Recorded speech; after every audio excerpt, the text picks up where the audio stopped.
We find out that because of the unique nurturing energy that's in our solar system, this is used as a sort of a rehab colony for negative groups.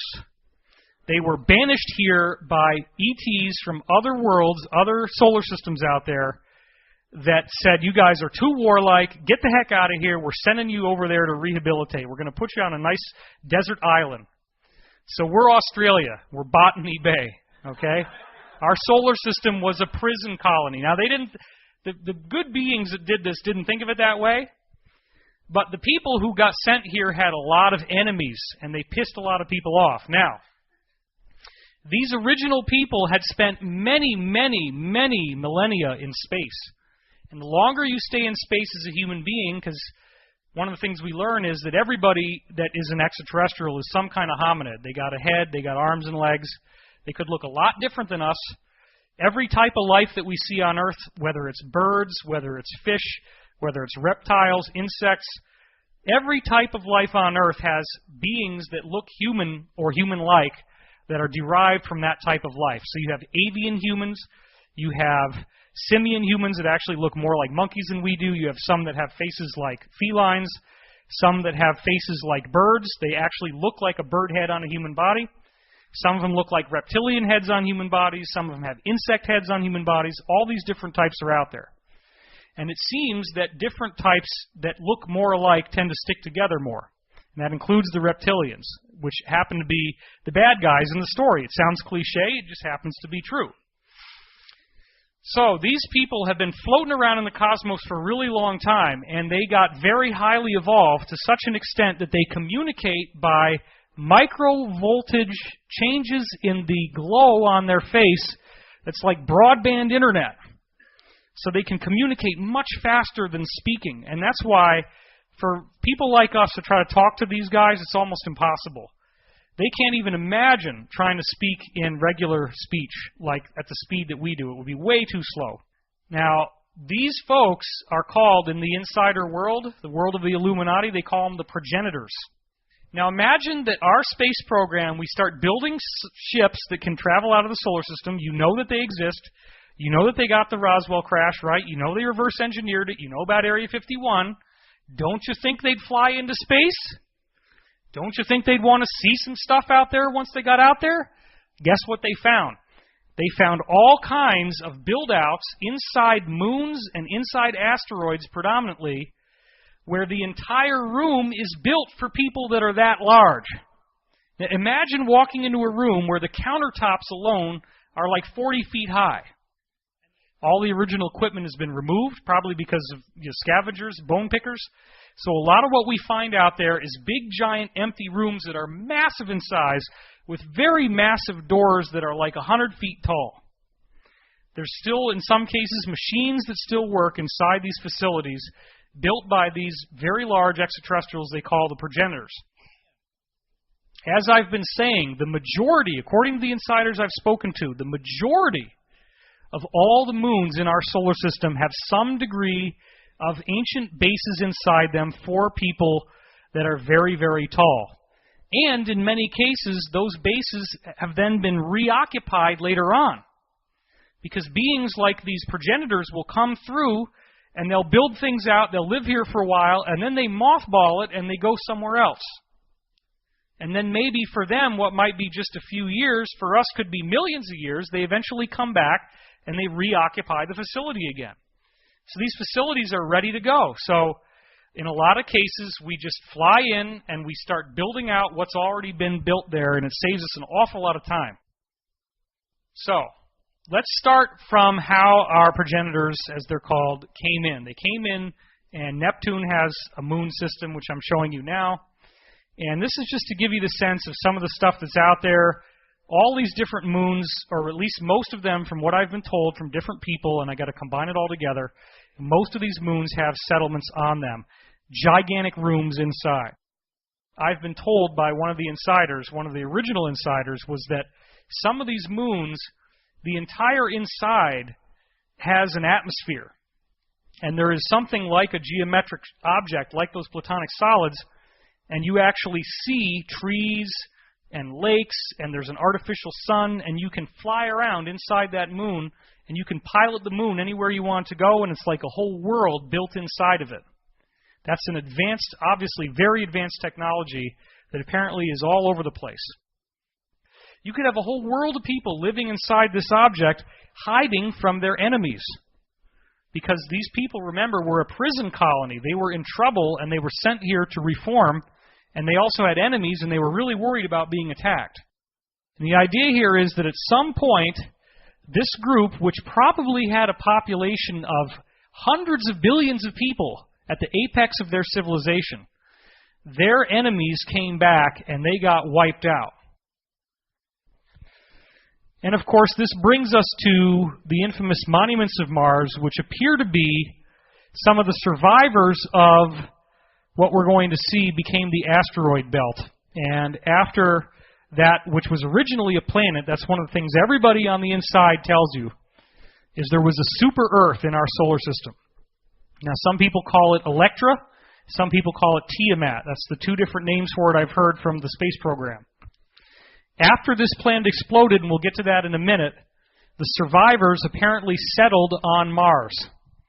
And Mars had been largely damaged because Mars was an Earth-like moon orbiting this super-Earth, but it still had enough ocean and atmosphere left that it could be lived on, predominantly through underground bases, and they were able to rebuild it for a while and built up a civilization. Now, this is the original picture that shows what appears to be a face, and this has been widely attacked, but as you can see here, it clearly is casting a shadow. It looks very much like a face with a headdress on it. And then, as this is one of Hoagland's, he just basically cropped around the original NASA photograph, you see the face over there on the right, which very much looks like a face, and then on the left, we have this whole crazy-looking city of things that look very much like pyramids. Now let's take a closer look at that. That, to me, is very much not a natural formation. So this is the result of people building pyramids, and then as I showed you in the previous slide, the face is right over there, right where the sun sets. So they could watch the sunset over this monument, which is probably a monument to one of their leaders. So in 1998, Mark Carlotto did a geometric projection from the side where you can actually see really clearly the huge structure of that face, which, again, is very obviously an intelligently built structure, and then you got this city of pyramids, and then notice what you got over there on the bottom right. There is another pyramid down there that's actually five-sided. You can see it here in this picture, not very well, but it's right down there in the middle. So let's take a look at that one now. That's what it looks like from the top view, and that's what it looks like from the side. Again, this object, they estimate, is 1.5 miles wide. It's enormous, and it's big enough that it could potentially hold 1 billion people inside. It's a very, very large facility that probably originally was quite a beautiful glass-like structure. The space program people have traveled to the face on Mars, to the pyramids on Mars, and from what they've told me, these structures are there, but they are under a great deal of sediment. There was a massive catastrophe that hit Mars that wiped them out, and that is described in the Law of One as having happened approximately 200,000 of our years ago. And the planet that exploded, they said, was more like 800,000 years ago. So it's interesting to note that the shape of this five-sided pyramid has the human proportion built into it, suggesting it was built by humans who look like us. Because there's the Vitruvian Man that just drops right in perfectly into the shape of that pyramid. Isn't that interesting? There's all kinds of very strange and wonderful mathematical relationships between this five-sided pyramid and the surrounding geometry on the plateau. I'm not going to bore you with all that, and we don't have enough time. That's Richard Hoagland's thing. I highly recommend reading his book, The Monuments of Mars, because that is the best source for all of that information. Then NASA comes out in 1998 and tries to debunk this whole thing by releasing what Art Bell called the cat box, in which they washed out the blacks and whites, they washed out the contrast, and sent us this image on the left to say, all these people that think it's a face, they don't know what they're looking at. That was disinformation, folks. That thing on the left doesn't look anything like what I showed you and the very beautiful shadows that it cast on the original NASA slides. Why? Because they don't want us to know that they already have a base on Mars. They've had it since the Nazis originally settled on Mars, believe it or not, as early as the late 1930s, early 1940s. The Nazis had already landed on Mars. They had some huge problems. They tried originally to settle around the equator, but there's these electrical storms that EMP'd all their systems, fried their systems. So now apparently the bases they build are around the North Pole, the pole, top and bottom pole, but especially the North Pole. And they have a facility there on Mars that has 200,000 personnel. And only 10,000 of those people are actually born on Earth. And it's apparently expanding very rapidly from what I've been hearing. So one of our earlier space program insiders, Henry Deacon, talked about this Mars city that they've got up there, which is one of the basic places that people end up going if you go into the space program. So this civilization, this renegade group we call the progenitors, according to the military insider, Richard Hoagland's top insider, this military group, the progenitor people were on the run. They were criminals, and they were sent to our solar system. This was their place of refuge and escape. And they colonized our fourth planet, which is Electra or Tiamat. And this planet was where they grew to ultimately at least 100 billion people, and probably a lot more than that. They were all in the 70 to 100 foot tall range. They're very large, and a larger planet supports a larger body, so this all makes sense. So Mars would have been a much smaller moon compared to the size of this planet. Now, again, it was originally a moon, and then after the planet, it probably had some settlement. Well, the big planet was settled, and then after the big planet totally exploded, some of the settlers on Mars survived. So that might be the size of Mars compared to the original super Earth. It was very large. So Tiamat or Electra exploded, and here's the thing. Our Earth's moon was the crown jewel of their entire collection. The moon was actually an ancient build-out. I have been told by almost everybody who's a space program insider across the board, the entire interior of our moon, all the way around, 360 degrees in every direction, 20 to 50 miles deep, and it's all hollow, and it's all loaded with rooms for these 70-foot-tall progenitor people inside. The whole interior of the moon. That trips me out. So there was a last-minute effort to flee inside the moon. Apparently, billions of them managed to get in at the last minute, but the moon, even so, was heavily damaged as they fled. They could drive the moon away from the damage, but the problem is there were chunks of their original planet, which we now call asteroids, flying around everywhere, and they were getting hit. Boom, boom, boom, boom, boom. So they took a lot of damage, and a lot of that ancient base inside was destroyed. The moon was heavily damaged on the inside. There were bodies everywhere. It was horrible. They lost a lot of their technology. This is one of the things we've heard, is that after the moon went out there, they resettled on Mars, and they got shorter. Their height starts to drop. So this appears to be when they go down to about the 36-foot range and lower. So they lose their height, and they've got bodies all over the place inside, and it stinks. It's horrible. There's flies. It's just disgusting. So they have to resettle on the surface of the moon by building domes out of that same glass or something similar that they could still do, and they rebuilt their civilization in glass domes on the surface. At this point, they had trees and plants and all kinds of cool things under the glass on the moon. So the moon was like a really nice place to live. And they start traveling to the Earth as giant humans compared to what was native on Earth, which was probably just like caveman. And they began creating huge cities. And as the tides on the Earth kind of jump-started everything, and as the conditions got better, they eventually built an enormous civilization on Earth in what we now think of as Northern Africa. And that is the area that you see here as the Sahara Desert. and Saudi Arabia, the whole Persian Gulf, and then on up even into the Carpathian Mountains up there. Now, there's kind of a problem here, isn't there? What does it look like right now? It's like a big old wasteland of nothing. Well, it turns out that these people still could not get over their warlike ways. They still wanted to kick ass.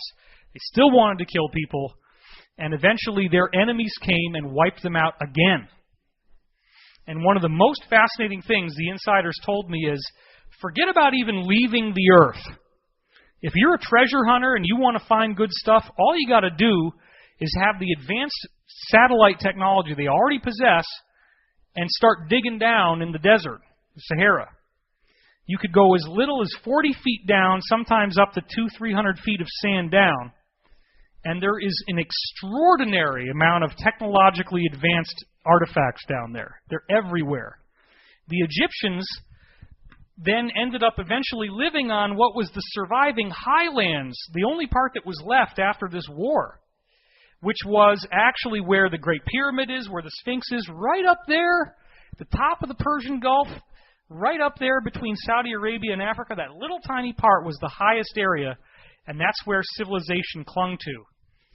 Now, these people obviously got blown up. This is what I was told. And apparently they still survived. Some of their descendants still survived, and they've been keeping themselves a secret. So a lot of this stuff about the moon is stuff they don't want us to know because they're still afraid that they're going to be isolated and attacked. They still think we're going to treat them as villains and criminals and want to kill them. Nobody's screaming, nobody's running out of the room, but it was decided that you couldn't handle the truth. So then what we have is this Brookings Institution report that said that mankind might topple if we were faced by a race of superior beings. So they felt that we couldn't be told because our civilization and our way of life would collapse. Enemies of these people who were still making war came back again. They blasted the moon. They hit it actually with a projectile that was the size of an 18-wheeler truck going 3/4 the speed of light. And it hit that moon and it just damaged it like crazy, shattered all the glass, and apparently we think that the civilization around the Sahara Desert was wiped out dramatically at the same time. And because of this impact was so strong, they're shattered, they're damaged, and a lot of the damage has been left behind as sort of like a museum memorial. And so every now and then some of this stuff shows up. The entire northern third of Africa was completely wiped out in the blast, leaving behind what we now call the Sahara Desert. You dig down 40 to 300 feet, and there's all kinds of toys there. Now notice, this is the only part of the earth that looks like that. Do you see that? It's this big, huge desert. Like everything else has been undisturbed, and probably if you waited another 500,000 years or something, it's going to come back. But this is only about, we estimate, based on multiple insiders I've talked to and trying to thread it with what was said in the Edgar Casey readings and what was said in the Law of One, it appears that this happened 50,000 years ago. That this was the first big Atlantis on Earth that was wiped out 50,000 years ago, which both books, both the Edgar Casey readings and the Law of One, point to a major, major war around that time that took place. As I said, the highlands of the original civilization was Egypt, and so they then built out stuff over what was originally there. So the Sphinx appears to be a recarving of an older monument, and the Great Pyramid is built on a big, big ridge of rock underneath. So as I said before, there's tons of technological artifacts under there, 30 to 400. I have to change that data based on new information. And the Egyptian priesthood went around and found some of these old books from people who were out there in our solar system. So what we find out is that the Library of Alexandria in Egypt was the storehouse for all these archaeological expeditions they were doing, finding these books that were made out of pages of almost unbreakable material, like made out of something like Kevlar. And that the books were then stored in the Library of Alexandria, which once it was invaded by the Romans, they did a false flag, and they burned only things like census documents and tax forms and kept all the good stuff and brought it to, guess where? The Vatican Library.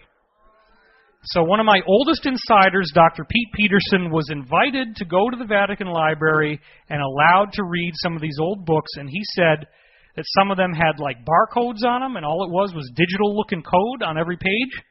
Some of them had very elaborate images of spaceships and space stations and bases inside moons and all this stuff.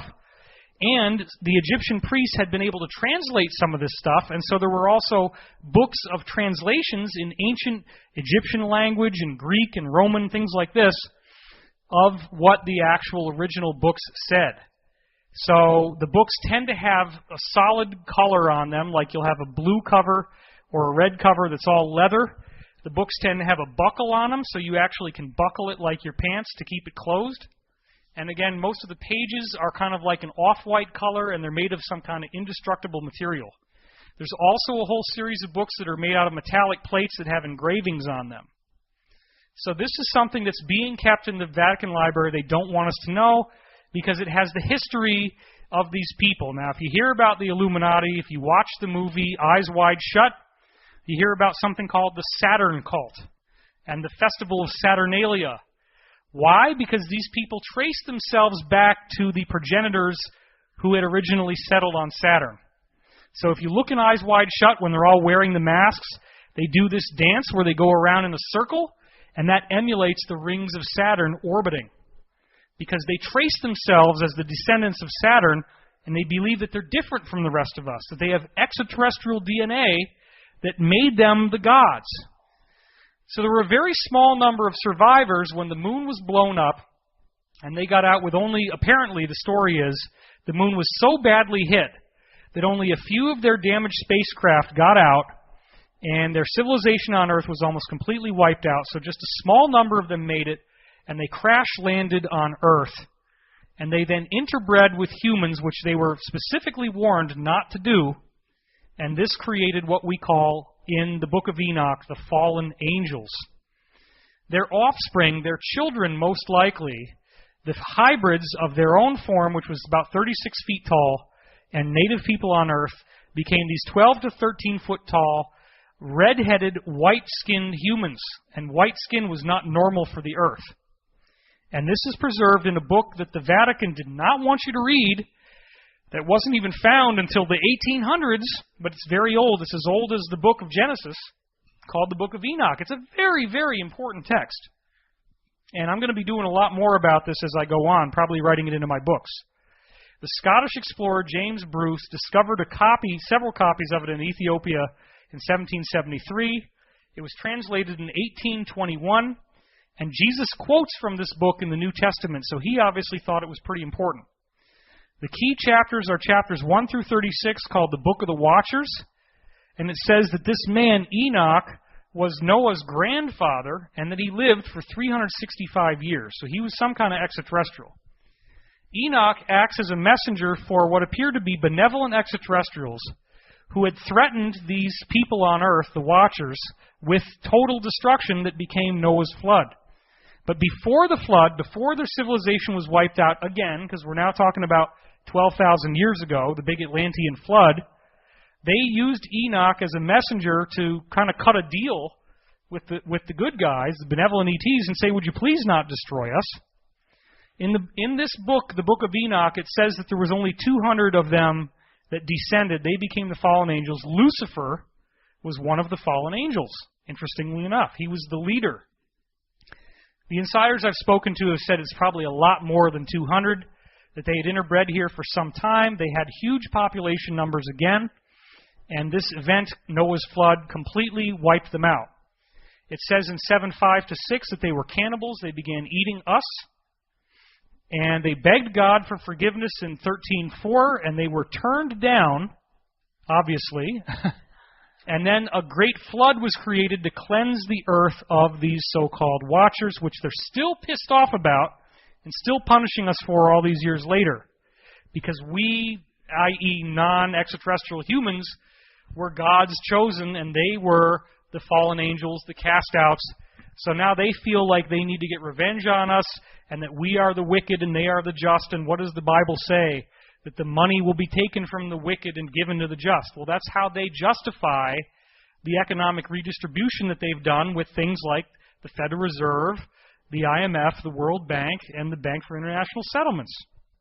But some of these people never died out completely. In fact, they've been around up until very recently in some cases. Let's look at the example of Easter Island. Jacob Roggeveen and C.F. Behrens, two Dutch explorers, visited there on Easter Island, first people from the West to get there, 1722. And when they got there, they saw 12-foot-tall white men with red hair that had long earlobes, just like you see in the sculptures. And then they were peacefully coexisting with the natives that were called Hamau Monoko. So you have these two different groups, Hanau Epe and Hanau Momoko. And the natives had shorter ears, darker skin, and a typical human height. So these giants actually spoke to the explorers. Apparently something happened afterwards where they were removed. And this brings us to a very interesting and highly controversial thing. It's probably going to get me in a lot of trouble, which is the subject of stasis beings. What the heck are stasis beings? Apparently some of the oldest people who got to the Earth, and this may be the progenitors, we don't really know, they had a very advanced crystal technology, and they left these crystal artifacts all around the interior of the Earth, deep, deep underground, in underground bases and things like that, in some cases natural caverns. You have these crystals that in some cases will glow with a blue light, and they can actually effectively create a time bubble where time basically stops inside the bubble. So you can then get inside this bubble when you activate the crystal properly, and there's obviously some kind of like a timer so you can get set up properly and then wait for the time bubble to kick on, and then the time bubble essentially keeps you so that you only experience like a few weeks, but it could be thousands of years on Earth. Now, there are apparently at least a dozen different stasis being areas around the Earth, as well as others where the crystals collapsed and didn't work. One of these stasis being chambers was found in Ohio, and I have now called it the Illuminati Disneyland. The reason why I say this is that you go into this, there's a river in Ohio apparently, there's a mouth down at the bottom, a big cave opening, you go in there, you walk in a long way, and then eventually what you see is a room that's about 60 to 100 feet tall, it's a dome, it's got black tar painted around the inside, and in the middle are three sarcophagi that are in kind of a Y shape around this thing in the middle that's a big crystal hanging on these supports with four poles, four pillars. The crystal is glowing, and there's some kind of time bubble that you can't get through. It has like a gravitational field. So they had to climb up the side and build like a scaffolding so they could look down and see what was inside these sarcophagi. And what did they see? They saw apparently perfectly preserved giant humans who were around 12 feet tall, three of them, all males with red hair, long beards, and, of course, still in stasis and still sleeping. Yes, and here's the crazy part. All these Illuminati guys were going to see it, and they were writing their names on the side of the cave to kind of like tag it, you know, like graffiti. And the name that a lot of people at the higher levels hear, the most notable name on that wall, guess who it was? Abraham Lincoln. Abraham Lincoln saw the stasis beings at Illuminati Disneyland. Now imagine the power of being in this group where you are told that you are the descendants of these gods, and you can go to a site like this that has a clearly advanced technology. For people in the 1700s or the 1800s, they didn't have anything like a glowing light. They didn't even have electric light. They just had fire. You have this glowing crystal suspended with these weird, like, wires or something hanging off of these four posts in the middle, and these people in sarcophagi that are giants with red hair, and they're still sleeping, and they look like they could come back to life. So this is where the Illuminati legend came into play, that, hey, these are our ancestors. These are our own family members. And the curious part is that different stasis chambers have been found all over the Earth, and in the different areas we find different types of humanoid extraterrestrials. They're not all the same. So it seems like multiple different groups found these time crystals and built stasis chambers And the belief also is that the crystals are programmed to end their stasis as this energetic activation takes place in our solar system. So the Illuminati belief also is that as we get to the end of the cycle, these beings will reawaken, and that is the return of their gods. Okay, so you saw there was a lot of Sumerian-looking stuff. Well, the Sumerians appeared to be quite giant, and this is where the Anunnaki story comes from. Here you have Inanna, and notice that she's got her foot on a lion, and the lion is a 9-foot cat. So you're looking at a 12 to 13-foot tall human here. No, she doesn't look reptilian. She has a human face, but that lion is dwarfed by her. Then you have this guy on the throne, and the guys on the left are dwarfed by him. Again, suggesting that the original people who were here, who were apparently cannibals in the Book of the Watchers, were giants. Now, a lot of times on the old Egyptian walls, you see depictions of different types of humanoids, including humanoids with bird heads. These beings apparently are real, and they're called the avians. There are certain types of ETs that do have bird heads. They don't really look like that. This appears to be an oral legend, not based on eyewitness sightings, but there are actually people that have those bird heads out there.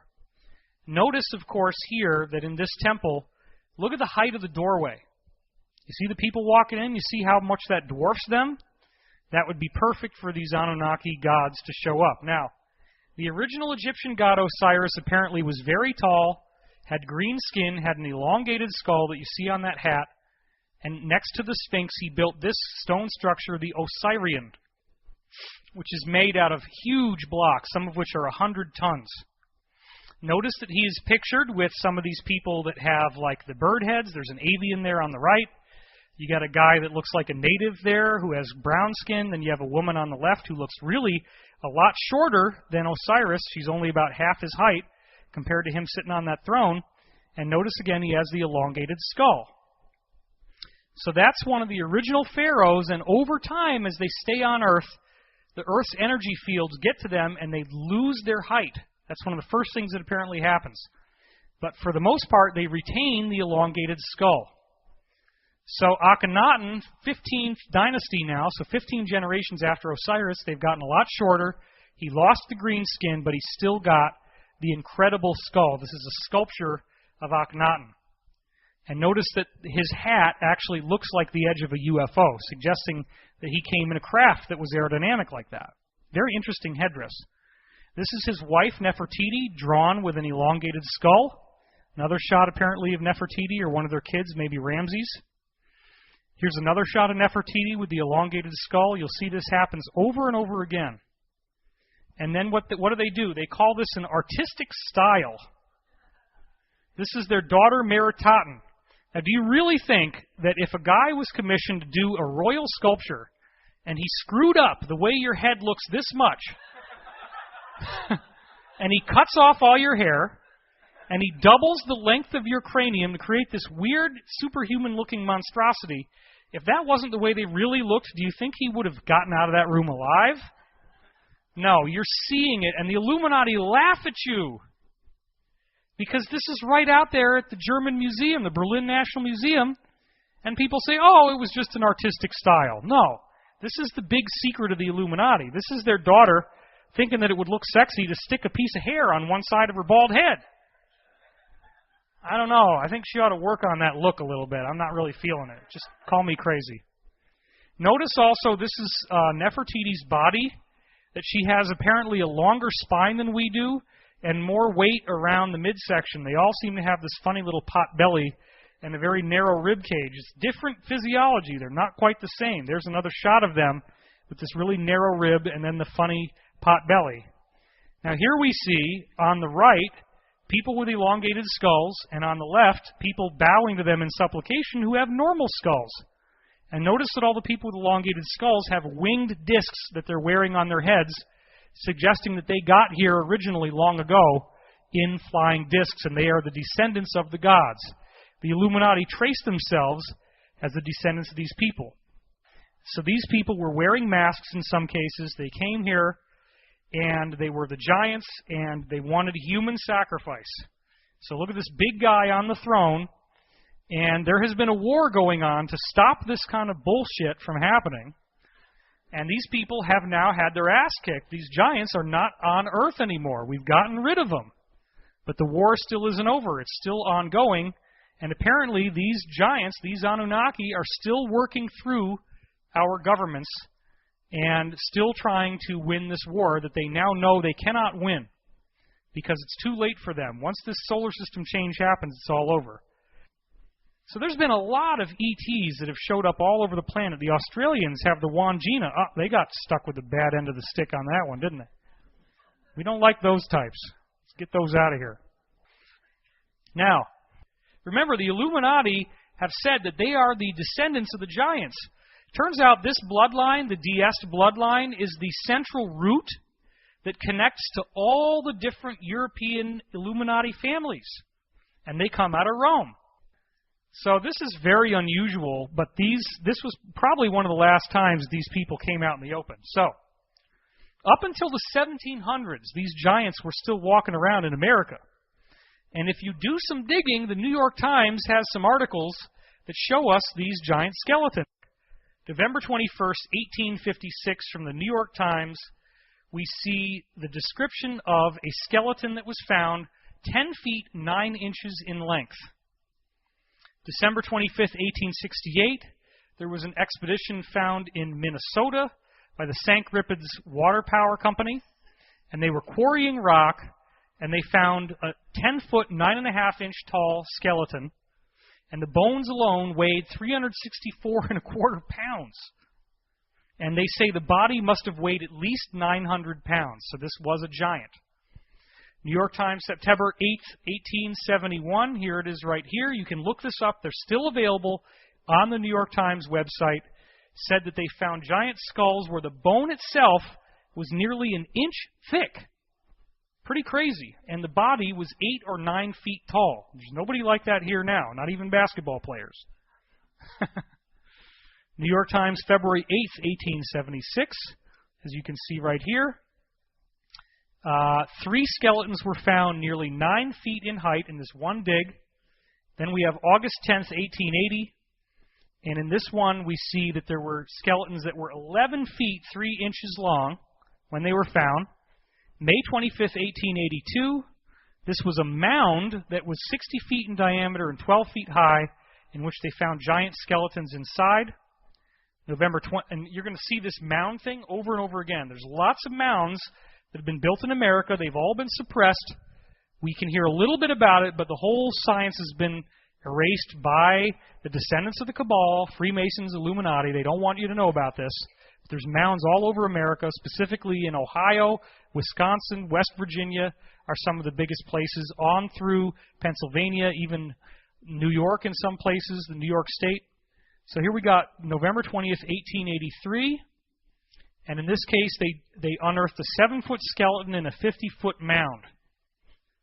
And May 5th, 1885, as you see right here, a small mound. Oh, yeah, that was me working too fast. A small mound in Ohio with 4 huge skeletons, 7 to 8 feet tall, inside the mound, along with a whole bunch of cool things that it had included.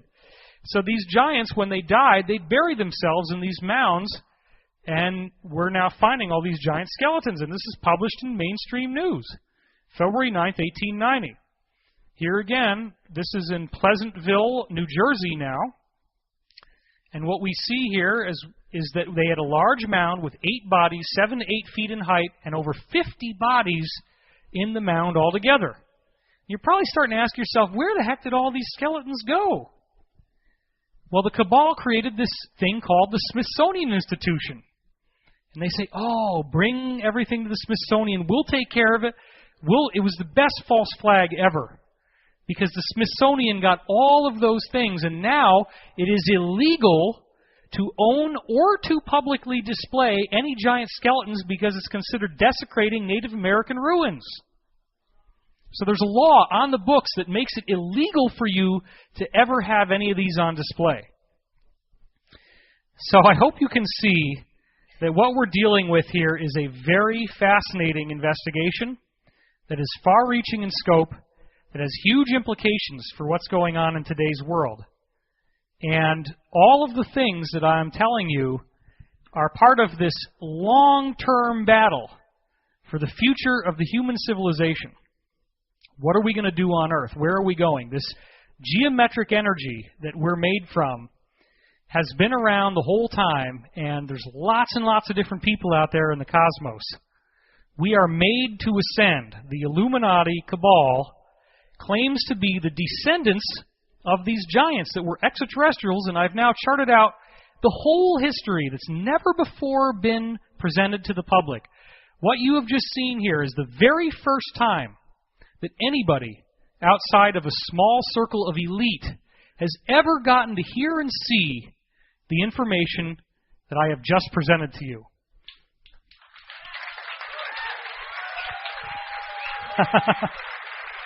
Yes, indeed. Where do I think all this is going? I think that we are on the threshold of a supernatural change in human evolution, and I'm going to be doing more of this kind of work as time goes on. You can read my books, Source Field Investigations and Synchronicity Key. Check out my show on Gaiam TV, Wisdom Teachings. It's a half an hour a week, and tonight, actually, believe it or not, is the night that the 100th episode aired of my show. 100 half hours.